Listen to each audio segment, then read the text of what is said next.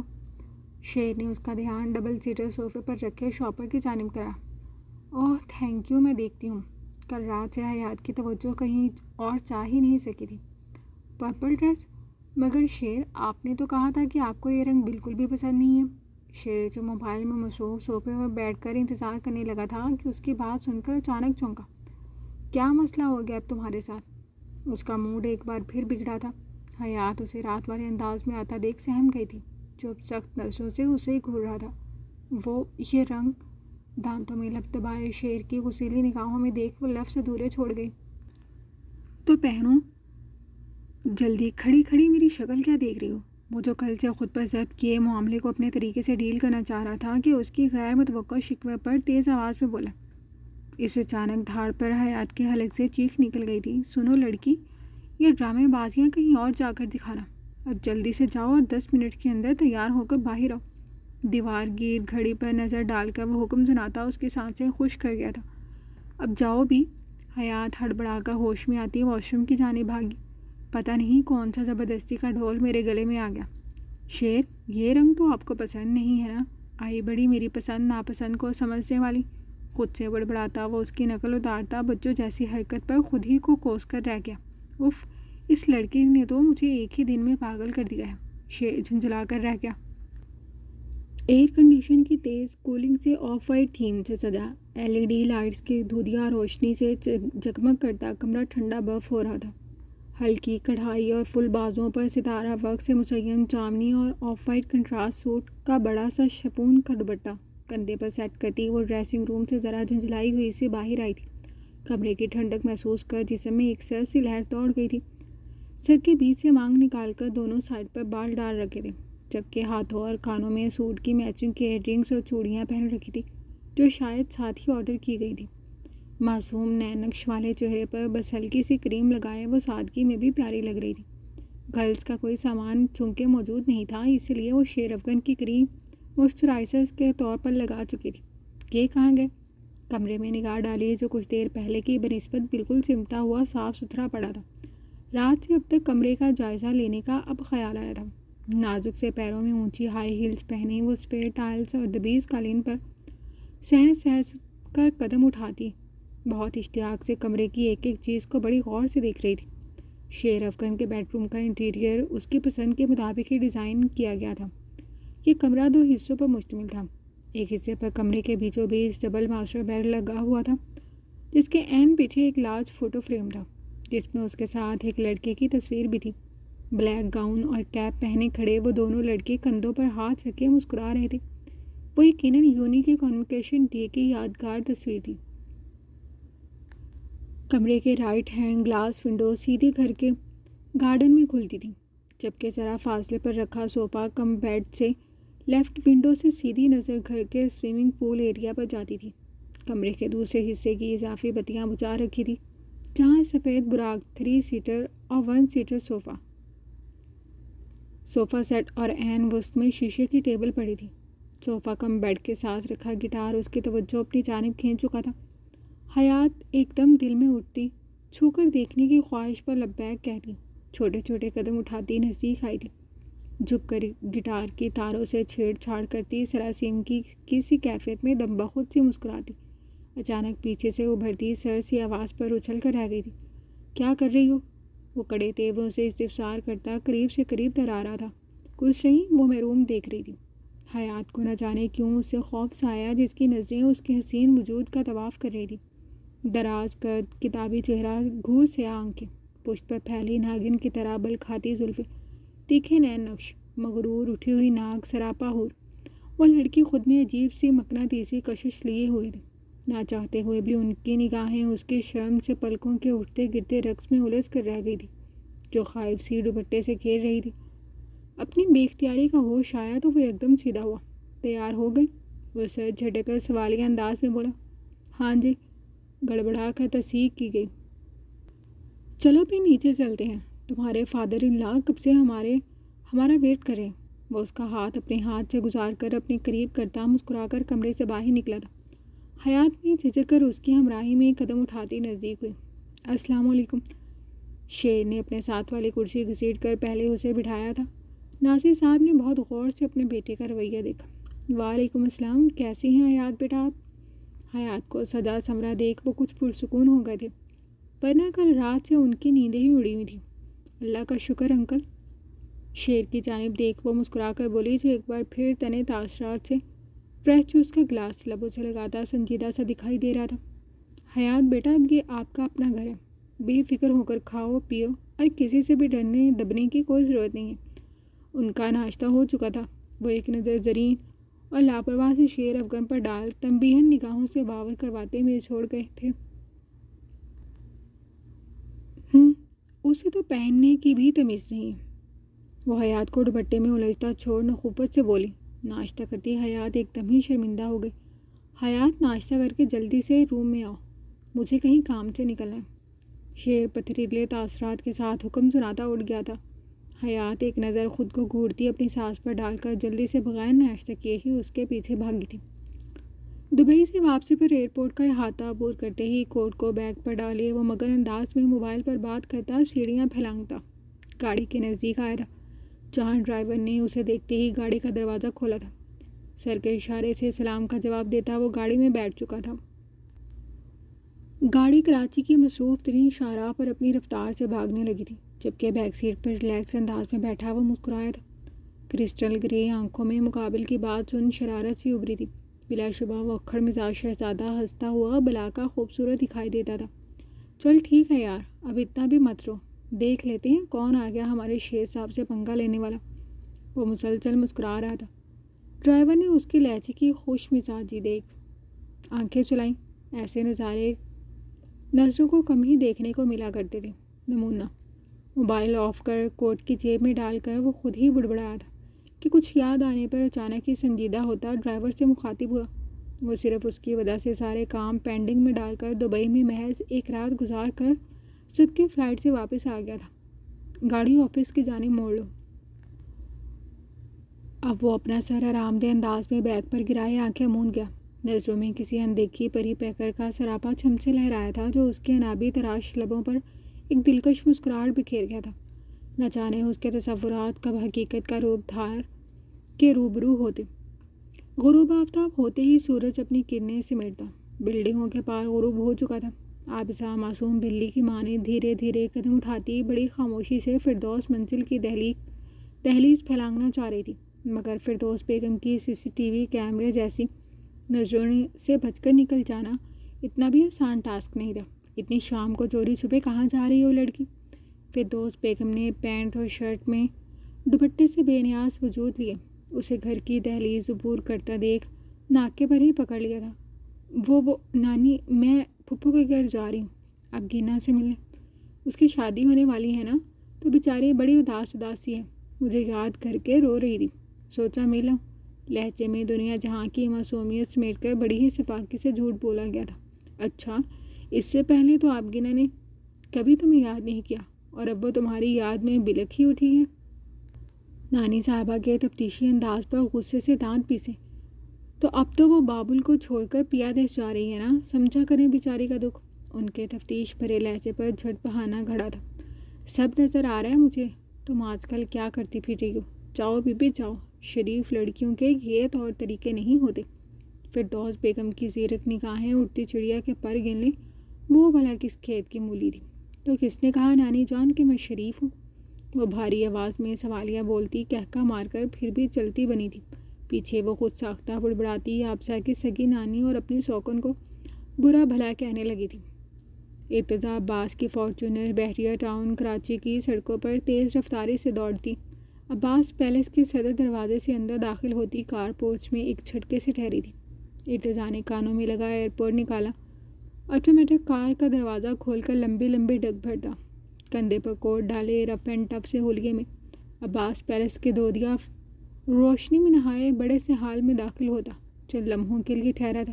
Good evening sir. وہ جیسے ہی عباس palace میں داخل ہوا تھا، باگر صاحب نے اسے دیکھتے ہی ایوننگ وش کیا تھا، جو 2 دن کا بول کر وقت سے پہلے ہی دبئی سے لوٹ آیا تھا، اور اب ہولے سے مسکرا کر سر کو خم دیتا آگے بڑھا تھا۔ Good evening. وہ ہاتھ پر پڑا کوٹ ایک طرف صوفے پر رکھتا مسکرا کر بولا، سر اسنیکس میں کیا لیں گے؟ انہوں نے وقت کی مناسبت سے پوچھا۔ ویسے تو وہ وقت نکل جانے کے بعد کبھی بھی بے وقت کھانے کا عادی نہیں تھا، مگر پوچھنا ان کا فرض تھا۔ نہیں ابھی تو نہیں، فی الحال بہت تھک گیا ہوں، ذرا آرام کروں گا۔